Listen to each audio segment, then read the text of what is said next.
Welcome to All Villa, No Filler. Subscribe to the show and follow us wherever you get your podcasts. There's a lot going on with Aston Villa right now, and who better to chat with about all that than the Athletics' Jacob Tanswell. Great to have you back on again, Jacob. First off, there's been a report today that Villa are interested in Chelsea's Nicolas Jackson. Given what we know about Villa's current financial restrictions, it seems unlikely, but is there anything you can tell us about that?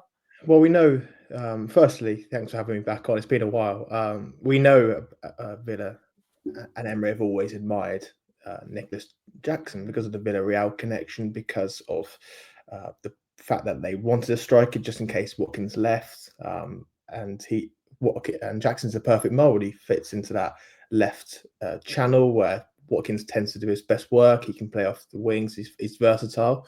But in this case, I don't ever want to discredit any other journalist. He's a really good reporter, the guy that's reported this, but I have no information of that being true. And again, given what we know, and it's been well reported, Villa's financial limitations, it would be quite a turn up for the books. Yeah, that was my overriding thinking as well. So are Villa able to make any more moves within this transfer window, or have financial rules put an end to that? I think they hope to make more moves in this window. The issue, again, like we always know, is about outgoing. So now Ramsey's gone. Leon Bailey will soon go. Then obviously Dendoncker to hopefully Real Oviedo.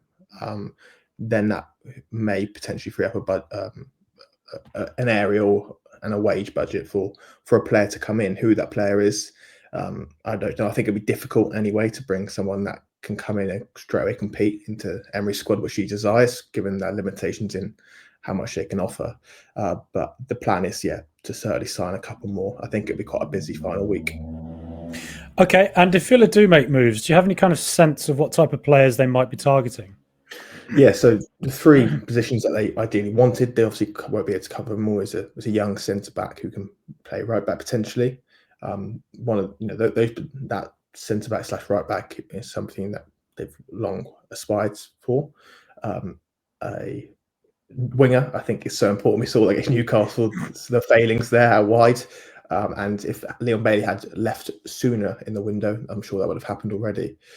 And then again, Marco Asensio is always going to be there until he goes somewhere else other than PSG. He's almost just sat on the shelf and if Villa have the money, they'll pick him up and they'll take him in their basket, basically.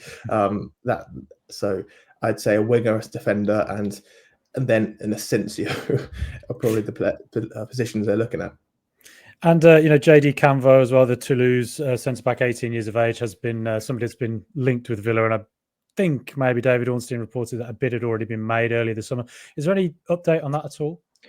Well, again, this is where the finances are difficult. So they put that bid in, it was rejected. Villa would obviously love to sign a young centre back like him.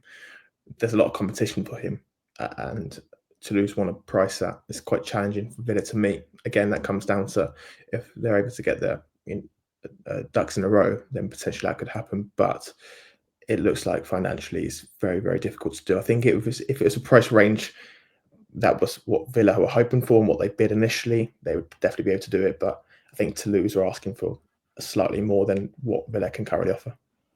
Okay, sure. And we look kind of at this weekend as well. Now, some interesting noises coming out of a couple of players at the club and Damian Vidagani as well, with relation to Jacob Ramsey's move to Newcastle. Yeah. An overriding sense of implied frustration, and maybe you could even think anger at having to lose a teammate they all clearly really had a lot of affection for. What do you think that was directed at? I think it was directed at many things. I think one was the frustration with PSR. Villagani's referenced it. And secondly, I think it's the frustration from supporters who may have noticed and realised that Ramsey had been in contract talks for 6 to 10 months and he hadn't signed, and he joined Newcastle. So maybe a few noses were put out a joint players' argument, like Tyrone Mings was, Ramsey didn't want to leave, or this was a PSR deal. It wasn't Ramsey's own choice to go. Of course, his agents were the one negotiating a new contract that never materialised in the end. But Ramsey obviously is a local lad born 6 miles outside of Villa. There's obviously going to be a connection there to stay. So I think Minks was more being supportive and saying, "Listen, this guy is one of you." It's not always as things seem in terms of him not signing a new contract and in the end leaving things out of his hands in terms of being used for PSR purposes, but also this contract wasn't a case of always being right. We really like you. We want to keep you, like Villa are with John McGinn and Morgan Rogers. It was more a case of protecting his value, putting his salary in line with other players in that position or of that standing, and it's more of a business reason for signing his new contract, not because they were especially enamoured by recent performances. So I can see why Ramsey maybe stuttered in signing that new contract as well. And do you get any sense from the club? Just going off kind of the noises this weekend a little bit, and even hearing Villa fans chanting along with Newcastle fans about some of the frustrations they seem to be feeling. Is there any sense that the club have changed expectations for this season at all, given this summer's challenges? I think they've always known it's going to be tough, and they knew from probably the outset of the summer that they would have to sell to buy even if that was the best case scenario, actually.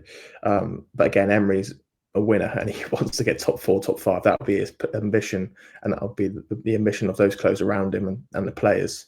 Right now, that looks quite unrealistic, just with us talking in August. And probably, I think deep down, the guys that are in charge of the spreadsheets will know that's difficult as well. But Emery, his target and his priority is to get Champions League football, however difficult that may seem. Yeah, and I guess always, for Villa fans, I guess the assurance is that Villa have largely kept most of their crown jewels, other than Ramsey going, and also added Evan Gasson. And if you listen to sort of wider football podcasts from journalists who cover European football quite a lot, Evan Gasson is extremely highly rated by a lot of them. So he'll be an interesting player to watch develop this season. And if Villa can add 1 or 2 to the squad as well, hopefully maybe it could help Villa push on this season, as difficult as that is, given as well that the top 4 has spent so much. But there may be some listeners who don't follow the ins and outs of financial regulations too much. I mean, it's certainly something that I myself am just so fed of having to talk about, but we do have to. So for those who might not know, why did Villa sell Jacob Ramsey? Well, there's a few reasons. We reported back at the start of summer, maybe even before that Villa would have to make a big player sale to cover the deficit. And at the time, we got a bit of pushback saying, "Oh my word, why do you guys keep reporting on PSR? We're done with that now. We've sold Duran, we've sold Diaby. We should be out of the woods."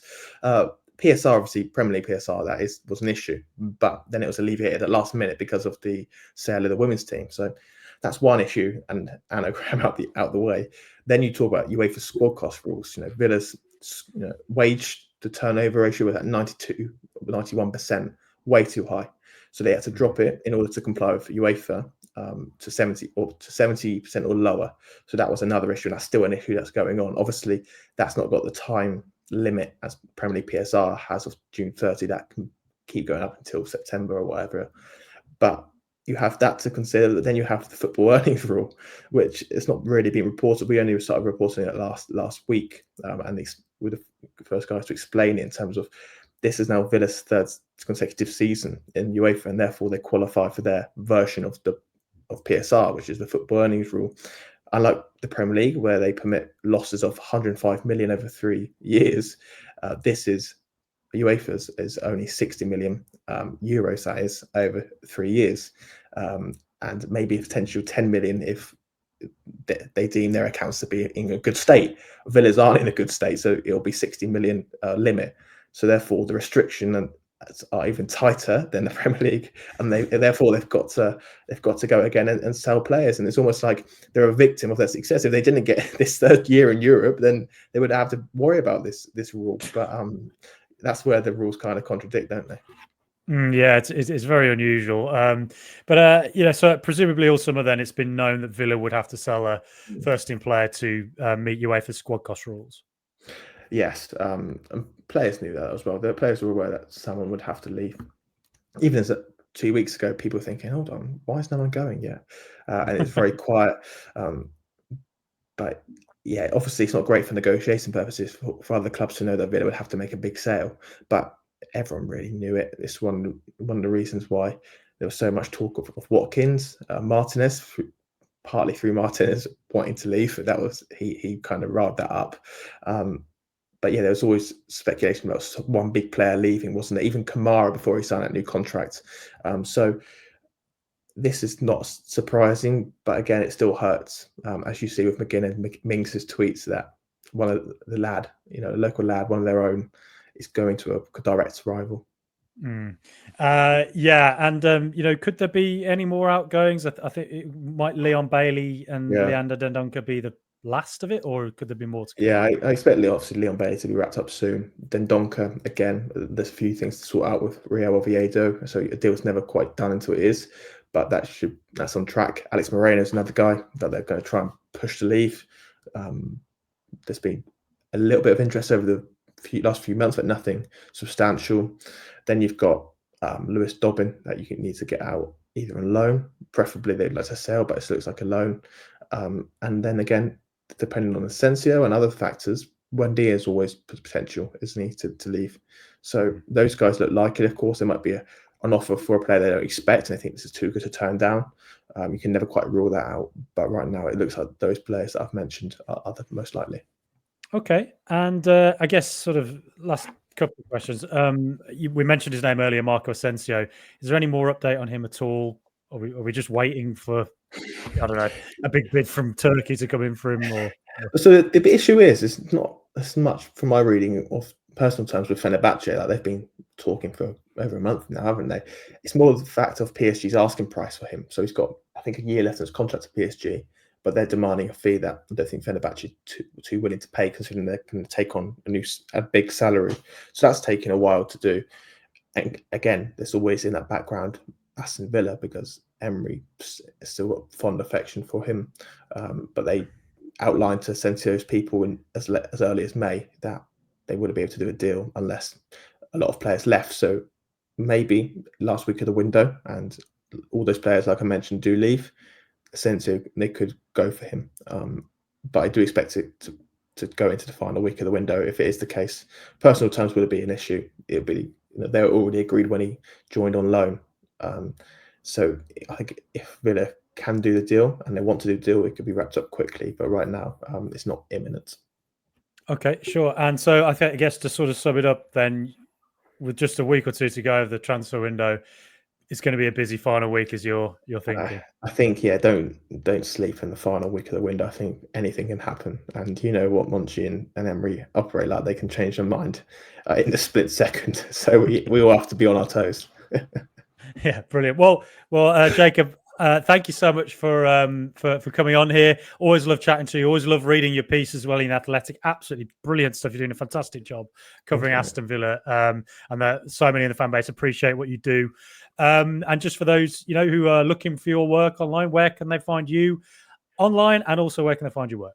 Yeah, so I'm on the Athletic. So go onto the Athletic and go on the Aston Villa tab. You find a lot of my stuff there, and I'm on X and Blue Sky.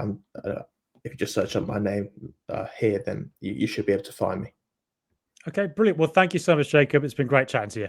Thanks, mate.